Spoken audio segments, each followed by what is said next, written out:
kembali lagi di channel Alur Film Budi Movie. Pada video kali ini, saya akan bercerita tentang sebuah film horor dengan judul Mangkujiwo 2 tahun 2023 yang disutradarai oleh Azhar Kinoy Lubis dan merupakan sequel dari film Mangkujiwo 1 di tahun 2020.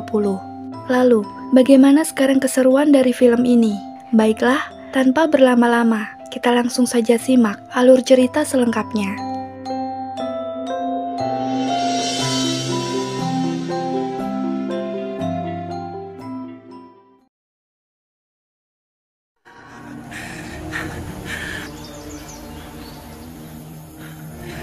Kakak abadian. Berlatar pada tahun 70-an, kisah akan berfokus kepada seorang wanita muda bernama Uma yang merupakan anak angkat dari Brotoseno. Di sana, dia sedang melihat pertunjukan gala premier di sebuah bioskop yang pemeran utama dari film tersebut bernama Maureen. Ingatkah Tante? Ayahku memergoki kita. Acara itu pun dihadiri oleh orang-orang penting seperti Jenderal Amperawan dan juga Dargo yang diketahui mereka adalah pebisnis sama seperti ayah angkat Uma.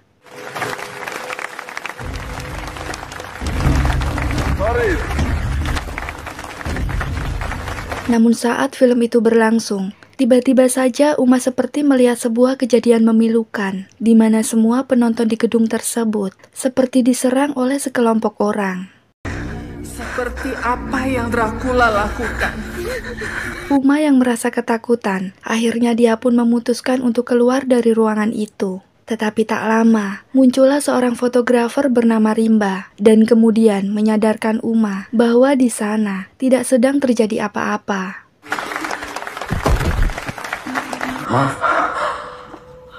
Esok harinya, di kediaman Brotoseno, terlihat mereka sedang menggelar acara launching batik dengan merek Mangkujiwo.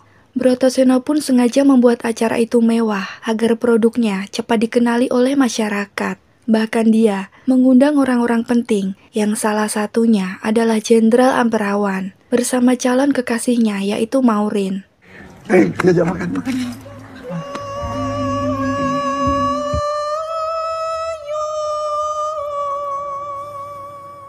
Dan tak lupa, Broto juga mengundang Dargo yang merupakan pesaing bisnisnya agar dia bisa memamerkan perkembangan usaha batik ini.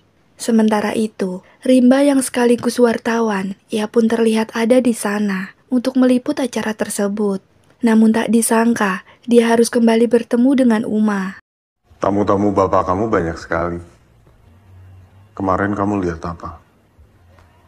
Kamu ada perlu sesuatu? Lalu Rimba yang masih penasaran menggunakan momen itu untuk menanyakan lebih detail tentang kejadian tadi malam. Namun tak disangka, Uma tidak menanggapi pertanyaan dari Rimba seperti kemarin, dan dia malah memilih pergi meninggalkannya.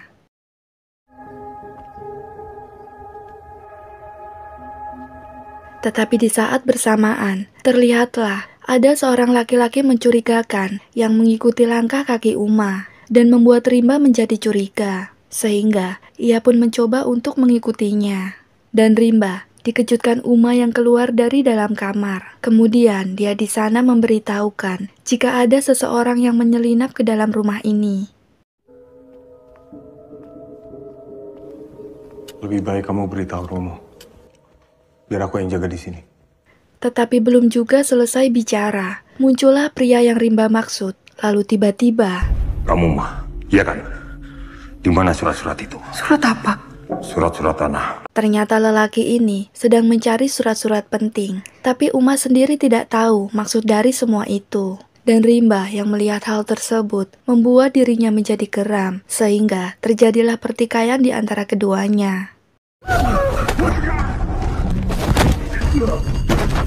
Uma pun dilempar sampai-sampai kepalanya terbentur ke tembok. Tapi tak berselang lama, terlihatlah Uma membuka kedua matanya dan menyanyikan sebuah tembang Jawa kuno. Lalu seketika, terlihat sosok ibu Uma yang telah menjadi kuntilanak.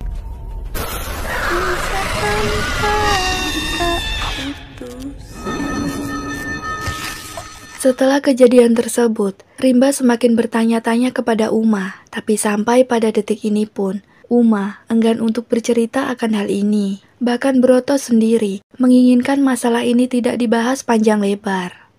Orang tadi juga mengancam keselamatan saya. Tidak bisa membayangkan kalau tidak ada kamu, apa jadinya. Romo, Kita tetap lanjutkan pekerjaan. apakah orang tadi itu Sudah ada yang ngurus. Singkat cerita, di sebuah ruangan khusus, Broto menemui Nyi Kenanga yang merupakan asisten pribadinya dan seorang partner bisnis lama bernama Carmila. Mereka di sana membahas apa yang telah terjadi kepada Uma, di mana diketahui si pelaku adalah suruhan dari Dargo, lawan bisnisnya, yang mengincar surat-surat tanah milik Haryo yang disimpan oleh Broto.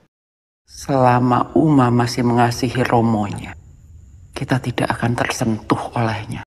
Mangku Jiwo akan selalu punya cara. Berbagai serangan gaib sudah dilakukan oleh Dargo untuk menjatuhkan bisnis Broto. Tapi beruntung, Kunti ibu Uma selalu bisa menjadi penghalang. Terlebih lagi, sekarang Nyi Kenanga pun merasa tidak takut lagi karena ia menemukan senjata ampuh berbentuk tusuk konde yang bisa menangkal makhluk astral. Dan jundu ini adalah senjata jarak dekat. Sedikit membahas tentang sosok Kunti. Di dalam Mangku Jiwo pertama, Kunti adalah ibu kandung dari Uma yang diciptakan oleh Broto demi kepentingan pribadi agar dia bisa menjalankan sebuah usaha dan siasat kepada Cokrokusumo. Namun Kunti tidak bisa dikendalikan oleh siapapun dan hanya Umalah satu-satunya orang yang mampu mengontrolnya. Bahkan Kunti tidak segan-segan melenyapkan orang yang ingin mencelakai Uma. Dan sekarang, Carmila serta Broto pun berencana akan memanfaatkan situasi Uma kembali untuk merebut dan menghancurkan bisnis Dargor yang diketahui memiliki pesugihan tikus. Ini Jawa, Carmila. Jawa Dwipa. Artinya emas. Bahkan Broto sendiri tahu jika Dargo telah menumbalkan anak dan istrinya demi untuk mendapatkan kekayaan dari podolnya tikus yang berubah menjadi perak. Ia mampu menumbalkan anak istrinya untuk siluman tikusnya. Tikus-tikus itu sudah menjadi berhala buat Dargo. Singkat cerita, Rimba yang sempat berjasa karena dianggap telah membantu menolong Uma, dia kemudian diminta untuk tinggal di tempat kediaman Broto pada malam ini. Di sana, Rimba pun mulai bermimpi aneh, yaitu melihat begitu banyak tikus di tempat tidurnya. Bahkan tak hanya itu, Rimba juga melihat sosok jenazah di dalam lemari. Esok harinya, Rimba kembali mengajak Uma untuk berbicara, perihal dia yang selalu merasa melihat sesuatu. Uma sendiri tidak tahu kenapa dia selalu diperlihatkan dengan bayang-bayang itu. Tetapi Rimba di sana perlahan mulai mencoba membuka pemikiran Uma atas ketidaktahuannya itu. kalian itu selalu dikelilingi oleh hal-hal yang gaib. Kamu terlihat seperti orang kehilangan arah. Sementara di pabrik perak miliknya Dargo, terlihat perak-perak dari podol tikus itu dijadikan pernak-pernik untuk dijual kembali. Namun sialnya, salah satu karyawan yang bekerja tak sengaja membunuh tikus di sana, sehingga dia langsung merasa ketakutan karena mereka tahu jika ada tikus yang mati, maka itu adalah sebuah pertanda buruk bagi orang yang telah menewaskannya.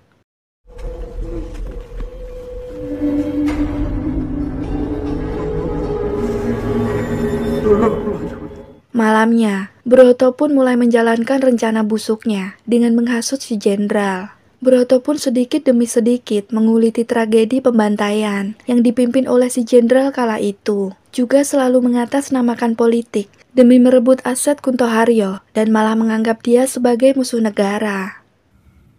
Kuntoharyo sendiri lenyap, tanpa bekas.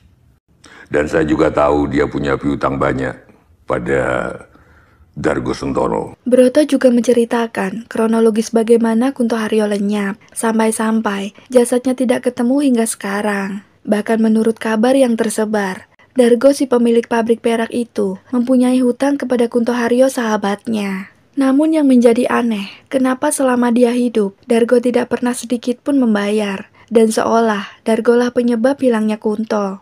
Tetapi yang lebih aneh lagi, kenapa gedung bioskop itu sekarang dimiliki oleh si jenderal? Saya punya ini. Mau menuntut nyawa Kunto Haryo.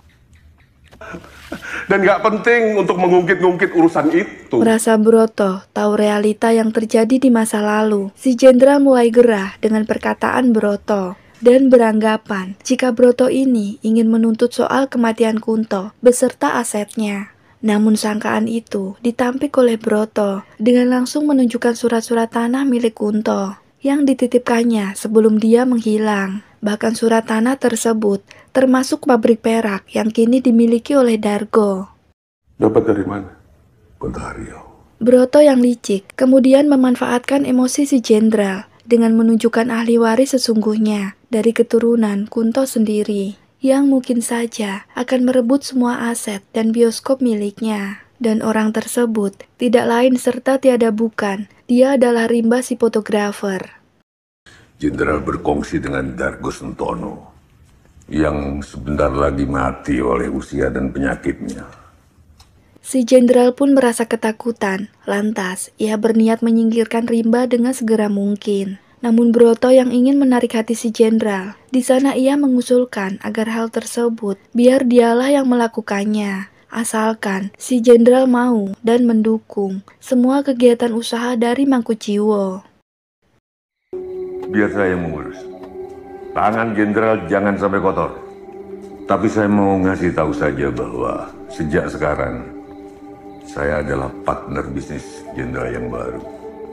Kembali lagi kepada Uma, dia akhirnya sedikit menceritakan semua yang terjadi kepada Rimba, di mana tikus-tikus yang belakangan ini ada di dalam mimpinya adalah tikus kiriman untuk membunuh Rimba, karena ia pun mengalami mimpi yang serupa. Rimba yang mendengar perkataan Uma, dia tak percaya begitu saja, karena cerita tersebut seperti tidak masuk akal. Namun sebagai orang profesional, dia mencoba untuk memahaminya. Dan disinilah, benih-benih cinta pun tumbuh di antara mereka. Bahkan kedekatan Uma dengan Rimba ini semakin hari semakin diketahui oleh Broto. Anak itu jatuh cinta pada Uma, Nyi. Dan begitu juga Uma. Cinta selalu akan bisa kita manfaatkan. Saatnya kita libatkan Kuntila Gintoro. Broto kemudian membuat sebuah rencana untuk menumbalkan Rimba, yang hal itu harus dia lakukan setiap 6 tahunan sekali. Tapi ironisnya, Dargo pun sudah dari awal menginginkan Rimba menjadi tumbalnya. Bahkan dia sendirilah yang mengundang Rimba dari Jakarta. Karena Dargo tahu Rimba merupakan kunci terakhir dalam pesugihannya agar bisa bertahan lama. Waktu kita sudah semakin sempit. Siklus 6 tahun itu sudah hampir habis. Setelah Kunto Haryo, Dargo Sentono harus menumbalkan lagi seseorang yang bertalian darah dengannya.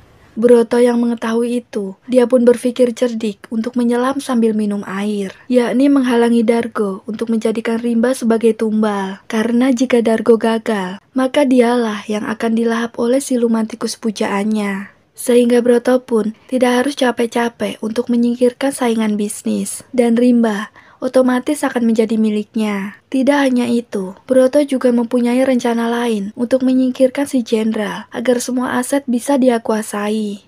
Sebagai langkah awal dari rencananya, Broto akan mulai dengan memanfaatkan hubungan cinta mereka, yaitu Rimba dengan Uma dan si jenderal dengan Maurin. Mereka berempat pun akan Broto hasut agar saling melenyapkan. Bahkan yang mengejutkannya lagi, Broto juga berencana untuk menjadikan Uma sebagai kuntilanak, supaya hanya dialah yang bisa mengendalikan sosok Kunti ke depannya. Hanya Uma yang bisa jadi ancaman. Yang lain-lain enggak. Pada malam harinya, Rimba terlihat sedang bersama Uma di depan gedung bioskop. Di sana, lalu dia menceritakan kisah tentang ayahnya yang bernama Kunto Haryo, si pemilik surat tanah yang dibahas di awal film tadi. Namun pada saat Rimba bercerita, Uma seketika saja diperlihatkan kepada tragedi di masa lalu yang pernah terjadi di bioskop ini. Sehingga secara perlahan, Rimba mulai menemukan alibi siapa yang telah melenyapkan ayahnya dan beranggapan jika Dargolah dalang dari semua ini. Jangan, Rimba, jangan kamu ungkit. Aku harus menemuinya. Lalu Rimba yang nekat, dia lantas mendatangi Dargo di rumahnya untuk memastikan informasi tersebut. Tetapi sayang, Dargo sama sekali tidak mengetahui apa yang telah terjadi. Bapakmu bisa memasak karena ia punya kuasa waktu itu. Buat apa aku membunuh bapakmu? Esoknya, Maureen yang diam-diam menyukai Rimba. Ia mencoba menggoda Rimba di hadapan si jenderal, hingga membuat ia agak merasa cemburu melihatnya. Namun untunglah, Rimba cepat menyadari itu dan menghentikan aksi si Maureen, sehingga si jenderal langsung pergi dari tempat tersebut. Tetapi tak lama, datanglah Uma yang menyangka jika Rimba mulai nakal dan melirik perempuan lain, sampai-sampai Uma merasa jengkel melihatnya. Uma, Rimba kemudian menjelaskan kepada Uma apa yang telah terjadi di sana. Dia pun beranggapan jika hal ini seperti sebuah konspirasi yang direncanakan oleh seseorang dan dengan sengaja mengadu domba antara dia dengan Jenderal Amperawan. Bahkan Rimba menuduh kalau Brotolah dalang dibalik semuanya. Ramamu itu menyembunyikan sesuatu, Uma. Dan semua yang kusebut tadi, simpulnya ada di Ramamu. Maksudmu aku harus mempertanyakan romoku sendiri? Singkat cerita, kini terlihat Broto yang dibantu oleh Nyai Kenanga sedang melakukan sebuah ritual untuk menciptakan sosok Kunti yang baru dengan menanamkan benih pada perut Uma. Broto pun seketika saja berpindah tempat ke kamar Uma dengan merubah wajahnya seolah seperti Rimba. Sehingga Uma yang terkena sihir oleh Nyai Kenanga pun, dia tak segan-segan melayani Broto, bahkan pasrah melakukan sesuatu yang seharusnya tidak terjadi.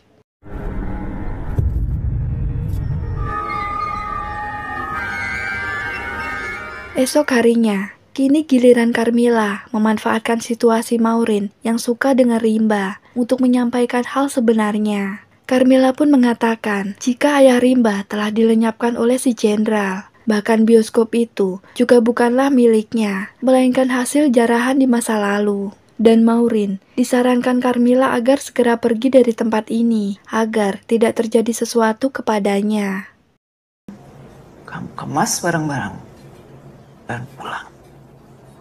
Saat malam tiba, Rimba yang sudah mendapatkan informasi dari Maureen yang lemes, dia akhirnya mendatangi si jenderal. Namun ternyata, kedatangannya itu dianggap biasa oleh si jenderal. Bahkan dia mengakui dengan jujur bahwa dialah yang telah melenyapkan Kunto ayahnya. Kamu balas dendam buat apa? Setelah berbicara panjang lebar, si jenderal kemudian menyuruh ajudannya untuk memberi Rimba pelajaran. Lalu dia pun bertanya dari mana informasi yang dia dapatkan. Rimba yang dipaksa akhirnya mau menjawab kalau semua itu ia ketahui dari Maureen. Dan tak lama, berkat jangkauan luas si jenderal, Maureen pun ditangkap oleh si jenderal dan dilenyapkan pada malam itu juga. Di waktu yang sama, Uma yang mencari keberadaan Rimba lalu diarahkan oleh Broto untuk menuju ke rumah si jenderal, sehingga dia pun bergegas datang ke sana. Alih-alih untuk menyelamatkan Rimba, ternyata di sana Uma malah menjadi bulan-bulanan dari kemarahan si jenderal. Tetapi sungguh disayangkan, mereka di sana tidak tahu apa yang akan terjadi karena Uma mempunyai sosok pelindung, yaitu sosok yang selalu datang saat Uma terdesak. Dan tiba-tiba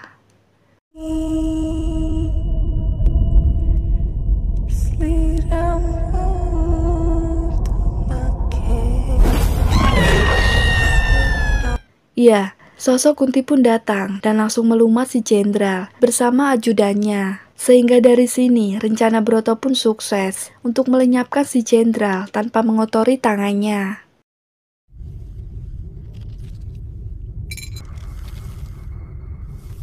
Sementara itu, di rumah Dargo, terlihat dia sudah berbaring lemah karena waktunya untuk dia menyerahkan tumbal belum ada.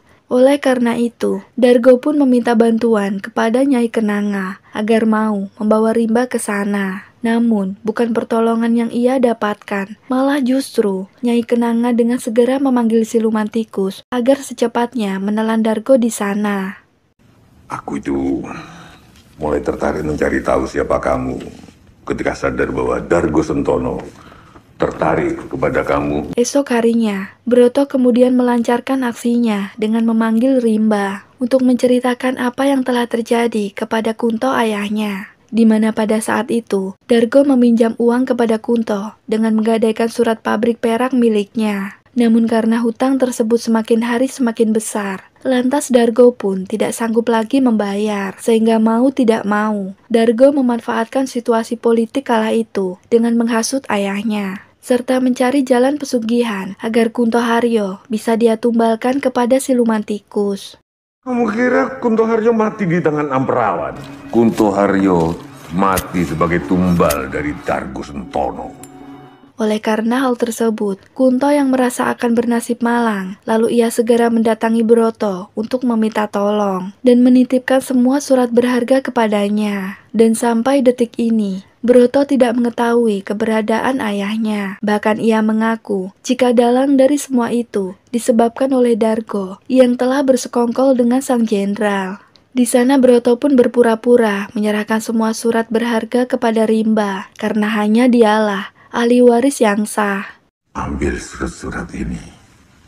Masa lalu kalian yang menjijikan, mewarisinya kepada kami. Namun Rimba menolak hal tersebut karena tujuan dia di sana hanya untuk mengetahui apa yang telah terjadi kepada ayahnya. Bahkan Rimba mengatakan ada hal yang lebih penting daripada harta, yaitu sosok perempuan yang ia idam-idamkan, dan dia itu adalah Uma.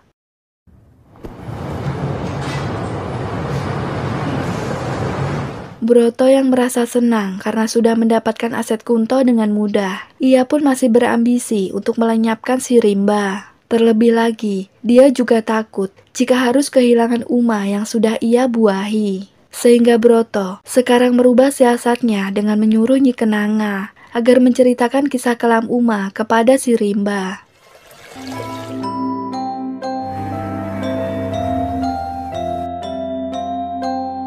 Nyai Kenanga di sana mengatakan, jika dulu ayah Uma yang bernama Cokro Kusumo adalah saingan Broto dalam bisnis barang-barang antik, lantas dia bermaksud menyingkirkannya dengan membuat ibu Uma yang sedang mengandung menjadi stres, hingga akhirnya dia memilih untuk pundir. Dan Broto datang di waktu yang tepat, lalu mengambil Uma secara paksa di dalam perut ibunya. Kemudian Broto merawat Uma sampai dewasa dan menjadikan mesin untuk melenyapkan ayah kandungnya. Broto Seno memiliki semua itu. 2 kali saya dikhianati, nak. Rimba pun bertanya, kenapa Nyai Kenanga mau menceritakan hal ini kepadanya. Lalu si Nyai menjawab, jika dulu dirinya adalah orang kepercayaan ayah Uma yang ditugaskan untuk merawat semua pusaka. Namun seiring berjalan waktu, Cokro Kusumo menjual barang-barang tersebut kepada pihak asing, dan hal itu membuat dia sakit hati, sehingga ia memutuskan untuk bergabung dengan si Broto. Tetapi alhasil, sekarang Broto malah menggunakan pusaka itu untuk kepentingan dia pribadi, bukan untuk kebaikan. Apakah dia arwah Ibu Uma? Sosok itu adalah Kanti. Rimba pun sempat menanyakan sosok yang selalu membantu Uma di saat dia terdesak. Lantas Nyi Kenanga pun berkata kalau itu adalah Kanti, yaitu ibunya Uma, yang setelah kematiannya sengaja dibuat gentayangan oleh Broto agar bisa melenyapkan Cokro Kusumo tanpa harus mengotori tangannya. Bahkan kematian Dargo, juga si jenderal kemarin, semua itu merupakan gagasan dari Broto.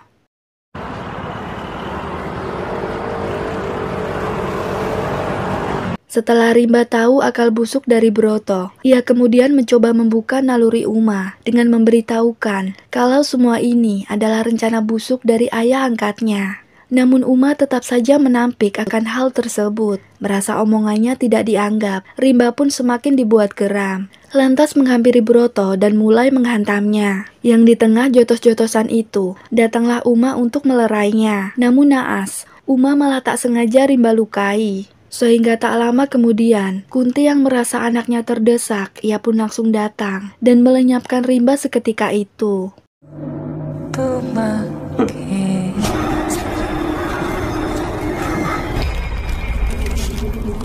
Kunti yang menyadari salah sasaran, dia lantas mendatangi Broto, tetapi dirinya tidak bisa menyentuh Broto saat itu. Yang hal itu disebabkan karena Broto mempunyai pusaka konde, pemberian dari Nyai Kenanga, yang bisa menangkal makhluk gaib.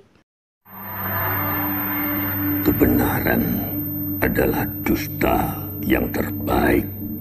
Akhirnya, semua sesuai dengan rencana Broto, di mana dia sudah berhasil melenyapkan Dargo si Juragan Perak, merebut semua aset Kunto dari anaknya, dan bahkan melenyapkan si jenderal yang disinyalir akan mengganggu usahanya. Lalu bonusnya, Broto pun juga sudah menyiapkan sosok pengganti Kunti baru, yakni Uma yang sudah ia buahi.